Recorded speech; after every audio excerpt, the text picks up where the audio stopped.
আমি ওয়ার্ডে ওয়ার্ডে ঘুরছি, তবে মানুষের মনে সাড়া ভালোই পেয়েছি। আর বিশেষ করে এই যে আমাদের মমতা বন্দ্যোপাধ্যায়ের যে প্রকল্পগুলো, এইগুলোই আমরা তুলে ধরেছি। এইগুলোর জন্য মানুষ খুবই এগিয়ে আসছে আমাদের সঙ্গে।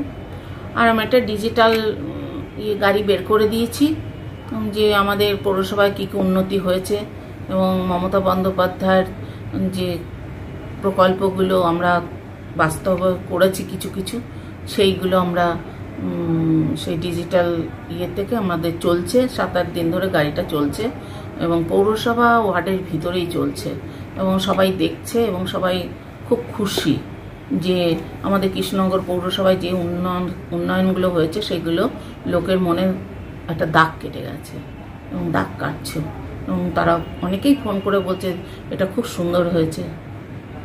কোন কোন ওয়ার্ডে চলেছে? মানে কৃষ্ণনগর 25টা ওয়ার্ডের মধ্যে সব ওয়ার্ডেই ঘুরছে। এটা তো আপনার একদম একান্ত উদ্যোগ? একান্ত উদ্যোগ, এবং প্রত্যেক ওয়ার্ডে আমি লিফলেটও দিয়েছি। তার যার যার ওয়ার্ডে কী কী কাজ হয়েছে সেই কাজ বেসে করে আমি একটা লিফলেট তৈরি করে দিয়েছি। তারা ডোর টু ডোর যাচ্ছে এবং আমিও তাদের সঙ্গে ডোর টু ডোর গিয়েছি এবং পরবর্তীকালে এই সপ্তাহ থেকে আবার বেরোবো, আর একটা রাউন্ড দেবো। এই অফিস মানে পৌরসভা সামলে আমি আবার ওখানে যাচ্ছি, কিছু স্ট্রিট কর্নার করছি। কালকে যেমনি আমার ওয়ার্ডে একটা বিরাট স্ট্রিট কর্নার হলো এবং তার মধ্যে আমি যা দত্তকে নিয়ে এসে 4টে ওয়ার্ড আমি ঘুরিয়ে দিয়েছি, স্ট্রিট কর্নার করিয়ে দিয়েছি।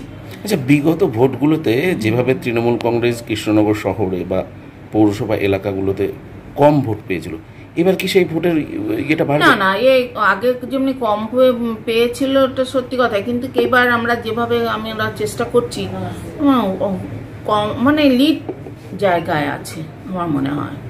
মানে এবার মহুয়া মৈত্র অনেকটা বেশি মার্জিনে এগিয়ে থাকবে কৃষ্ণনগর? থাকবে, হ্যাঁ। রীতা দাস পৌরসভার কৃষ্ণনগর পৌরসভার চেয়ারম্যান। কৃষ্ণনগর লোকসভা কেন্দ্রে আমাদের মাননীয় মুখ্যমন্ত্রী স্নেহধন্যা মহুয়া মৈত্র আজকে বিরোধী দলের যে বক্তব্য রাখে সেই বক্তব্যগুলো শুনতে এবং আমাদের হয়ে যে কথাগুলো বলে আমরা খুব গর্বিত। এবং আজকে চিন্তা করুন, প্রত্যেক ঘরে ঘরে কিছু না কিছু মমতা বন্দ্যোপাধ্যায় একটা প্রকল্প আছেই। সেই স্বাস্থ্যসাথী বলুন, সবুজ সাথী বলুন, আজকে বার্ধক্য ভাতা বলুন, আজকে লক্ষ্মী ভাণ্ডার বলুন, আজকে সমব্যথী বলুন, সবার ঘরে ঘরে একটা না কিছু আছে।